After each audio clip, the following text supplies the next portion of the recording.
Salut les gens, j'espère que votre confinement se passe très bien. Pour moi, il n'y a aucun souci. Aujourd'hui, nous allons parler de l'aura, comme le titre l'indique. L'aura est formée d'énergie qui entoure notre corps physique et le terme auréole vient de là. L'action et le rayonnement des chakras va lui donner sa forme d'œuf et toutes ces énergies sont en mouvement. Et un exemple plus concret, si vous pensez des choses en rapport avec l'amour, c'est votre chakra du cœur, donc de couleur vert, qui va agir sur votre aura.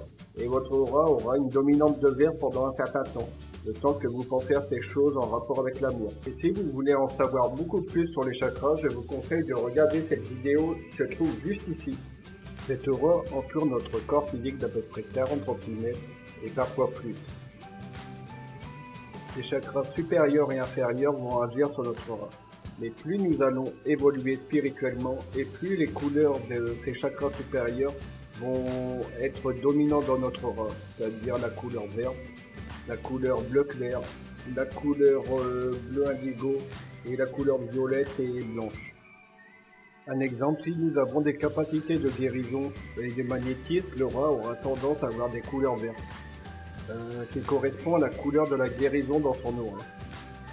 Si on fait une dépression, on pourra avoir des tendances grises, on pourra avoir aussi des tendances sombres, voire du noir, et encore du marron foncé. Bonnes et mauvaises pensées vont agir sur le chakra concerné et va influer sa couleur et sa lumière.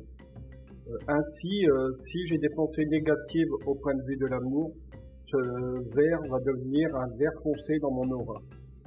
Tandis que si j'ai des pensées positives au point de vue de l'amour, ce vert va devenir un vert pastel dans mon aura. Si un chakra tourne trop lentement, admettons le chakra troisième œil, tourne trop lentement, au point de vue de mon aura, il va avoir un creux. Tandis que si ce chakra troisième œil tourne beaucoup trop vite, au contraire, là, dans mon aura, je vais avoir une bosse à cet endroit-là.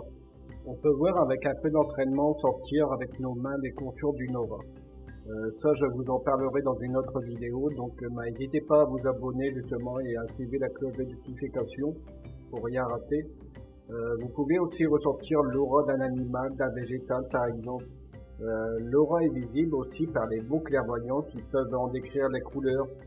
Ils peuvent aussi voir les corps étrangers placés dans l'aura comme les parasites astraux, les formes de pensée, les pointes, des flèches et parfois aussi même des personnes défuntes qui sont accrochées à notre aura. Il existe un procédé découvert par accident en 1939 qui se nomme la photokirlian.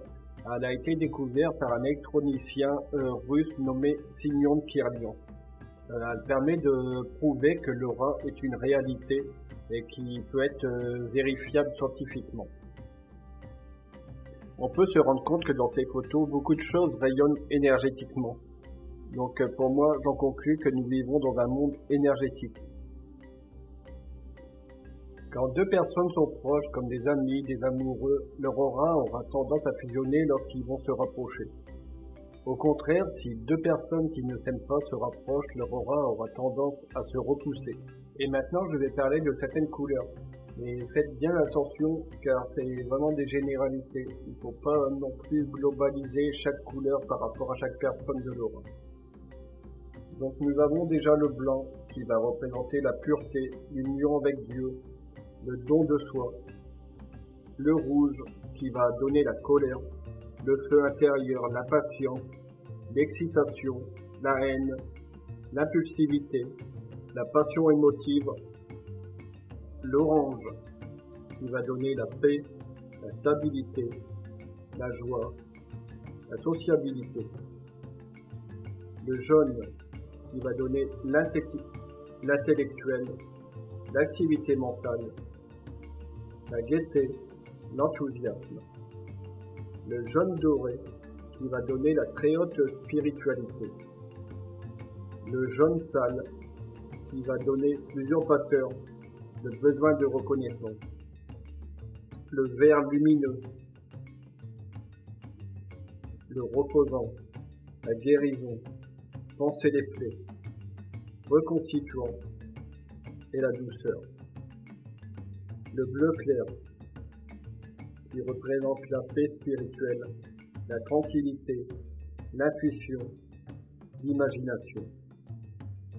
Le bleu indigo, les personnes ayant du recul profond qui va au fond des choses et aussi des capacités endormies. Le violet radiant, la haute spiritualité, la transformation intérieure.